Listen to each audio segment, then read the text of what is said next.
Good morning. Extinction Rebellion, that is the group that's organised these climate change protests, mostly happening in London, but in other parts of the UK as well. We know Edinburgh and Nottingham have been affected by these. They've been taking place over the last few days. Have you come across them? Have you been in any way affected by them? We'd like to hear from you this morning. It's all about bringing climate change back onto the agenda and forcing politicians, I guess, most importantly, to listen and to engage with this. Loads of you have been in touch this morning. It's interesting because we obviously get huge levels of engagement when we talk about issues like Brexit. But today this has been completely taken over by a debate around climate change and the right to protest and whether this kind of action is required in order to bring about some kind of change. And I have to say, and I have to emphasise, this is not a scientific survey, but broadly speaking, it feels like from the messages we're receiving, people are in support of what the protesters are doing. But not everyone is saying that, of course, and we'll hear a range of views throughout the programme. But we thought it would be best by talking to a couple of the people who are actively out there and engaged in all of this. So let's speak to Farhana, who's an Extinction Rebellion activist and was arrested herself yesterday, and Kirsty as well, who's been part of the protest. Farhana and Kirsty, morning. Good morning. Nice to talk to both of you. Farhana, tell us about the activities you were involved in that led to your arrest yesterday. Well, I was at Waterloo Bridge, but I also did an action against Shell yesterday. That was also to highlight the criminal damage that many of the larger companies are doing, such as Shell, on the planet. Tell us about what activities you're engaged in. I'm doing a lot of media work, but I've been helping Extinction Rebellion activists try and get a strategy in place which really starts to communicate the urgency to the British public and globally. And these protests are happening, by the way, worldwide. And today is especially important because we have at Parliament Square, we're linking with all the climate injustice movements all around the world. Tell us, why were you arrested then, Farhana?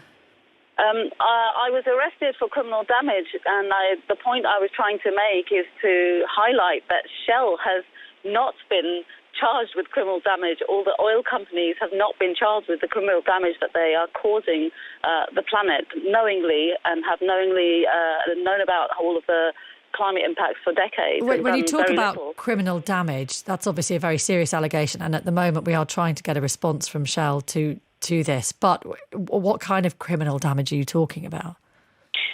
Well, in my case, my damage was that you're accusing Shell of. Oh, well, climate change is altering the balance of the world's atmosphere, the world's oceans, changing sea level rise. It's altering the circulation of the oceans. It's leading to water and food security issues. Around 2/3 of the world will live in water stress situations and will be subject to intense food security, which is the main highlight of our actions today, actually. I hope people will come to Parliament Square. I hope they'll turn up and hear why we're doing this action today. Yeah, and the activity that led to your arrest yesterday, that you were involved in yourself, what was that? I've been a lawyer for 30 years, and I've witnessed firsthand in the international climate change negotiations, the brake being applied behind the scenes by lobbyists and by these industries who have enormous power. They have the best paid lobbyists, the best paid lawyers in the world. They have deep, deep pockets, and they sadly use those and abuse that. I know, I hear all that, but I sorry, that wasn't the question I was asking. I was asking what you did yesterday that led to your arrest. I glued myself to the front forecourt of the Shell building, where there were ongoing protests about their ecocide that they are involved in. Yeah. And the police, eventually removed you, did they?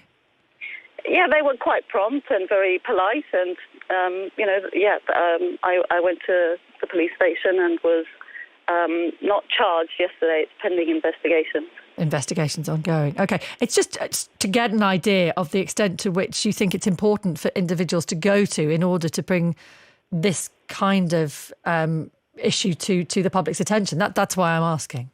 Yeah, I've been involved. As I said, I'm a lawyer and an academic. I mainly write books and advise countries on UN procedural issues. But I felt that the time has come for people to realise that, things are not going well. If you think that we've got it covered through our climate change legislation, if you think we've got it covered under the Paris Agreement, I'm sorry to to tell you, and I say this with a heavy heart as someone who was involved in all of these things, that those things are not taking care of the ecological crisis that we're facing, and we need to wake up and understand that our government, the UK government, is a leading country. We need to do a lot more, and we need to set an example of what we can do when we unify and come together. Well, you feel strongly about it. Kirsty, you clearly feel strongly about it too. Why? What frightens you most about where the world is headed? I honestly wouldn't know where to start with that. I mean, the scary thing is that once you start looking into it, it's like every single aspect of our ecosystem is under threat. There isn't really an area that's going okay. It's all quite terrifying, and we don't know how much of that is going to be a kind of massive feedback loop, and how quickly everything's going to happen in one sense, because the human element of how we react to this is the only unknown. All the science is known, and it has been for years, and it's, there's so much research and science into it. The only unknown is whether we're going to do anything about it for ourselves. And you rightly, both of you, point out the scale of the challenge ahead of us. So what needs to be done? What action are you looking for from governments that would satisfy you? So I'm looking for a couple of things. Obviously here we have been. I was on a sort of barricade overnight in Parliament Square, holding that kind of area, and I guess the main thing there is that we need the government to listen. They're caught up in Brexit and sort of home politics like that, which don't really figure. Once you start looking at the global stuff, it's a tiny sort of little thing, really, in comparison to what we're trying to talk to them about. So we need them to talk to us about that. And I'm saying us, I don't really want to represent everybody, but Extinction Rebellion. And then the other thing that I think is really important, which is another side to all this, is getting ecocide into the international law as being a crime against humanity in the same way, that war crimes are and things like that, so that we can actually start going after, governments, CEOs of the big polluting companies and fracking companies and things like that. Because at the moment, people like me, if a fracking company wanted to go underneath my house, they could. There'd be nothing I could do about it. They could pollute the water supplies. There'd be literally nothing. They'd just get fined and they'd pay it, and it would all be, paid off, and that would be it. And they'd just carry on.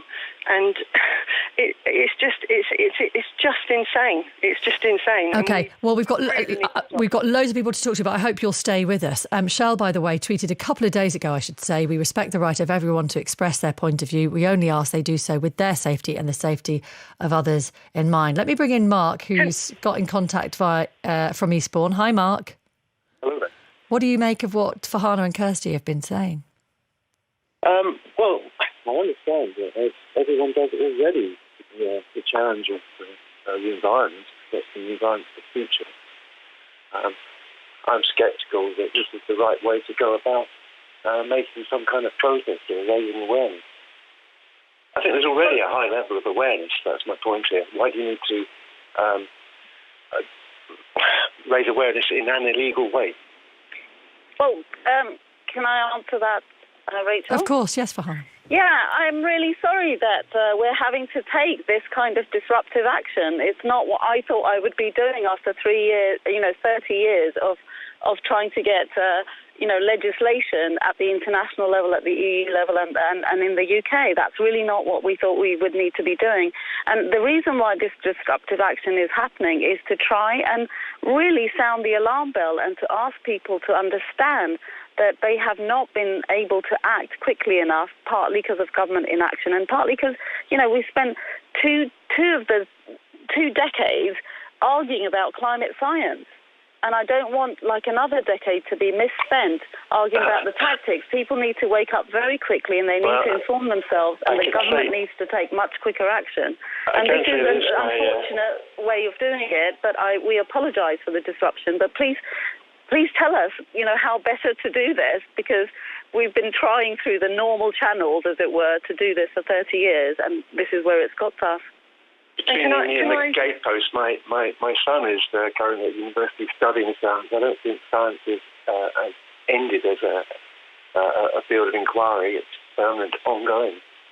Let me bring in Dennis as well. Good morning, Dennis in Kent. You have something to say. Dennis, hello. Yeah, good morning, Rachel. I just wondered if it's, although, I agree that we all have to take an equal responsibility, really, to clean up the planet and to do our bit. I just wondered if it's worth, there's so many of these young students around with innovative, brilliant minds. Could they maybe help develop an exhaust system that could be fitted to vehicles so that they can absorb a lot of these toxins that come from the exhaust? I just feel that there's an opportunity here for somebody to really come up with something positive. Anyone want to answer that? Kirsty? Well, I'm not. I'm just an ordinary working mum. I don't know. From what I've read, we have all the tools. From everything that I've read, we have the tools to be fixing some of the problems. And unfortunately, they're expensive. Governments don't want to put them in place. It's funny. They already do. Money, isn't it? For other things. Sadiq Khan. Forgive me for interrupting, Kirsty. Just that. Sadiq Khan has said that, this ULEZ thing, £12.50, coming to London, yeah. That's the ultra-low emission zone. Yeah. Yeah, absolutely, yeah, I beg your pardon.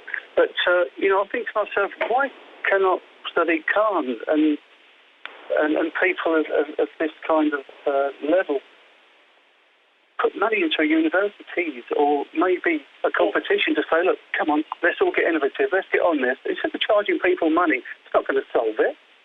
Let's just put a plaster on it. I think I have to go, but I think that's an excellent point. And we have got so much creative talent in the economy. There are so many solutions. We can and are doing so much more. And, the disruption is really designed to tap into that creativity and energy and make everyone pull together to find a solution. Farhana, before you go, and it's like the moonshot moment. They didn't know how to get a man to the moon, but they announced the goal, and then everyone figured it out. And there are individual responses to this problem, and then there are kind of global responses. Before you go, just this point, which has been made by lots of people. Graham in Woking says the UK is responsible for less than 1% of greenhouse gases globally. The demands of the protesters are unachievable. You should be targeting China and India, the main culprits. They need to do more, but China and India look to the UK, they look to the richer countries, they look to those who've emitted most to get their act together. That's what they do, and it's not fair to them to say, you go first, we'll do nothing, and we won't do the next share of what we need to do here. That's a fundamental climate justice issue.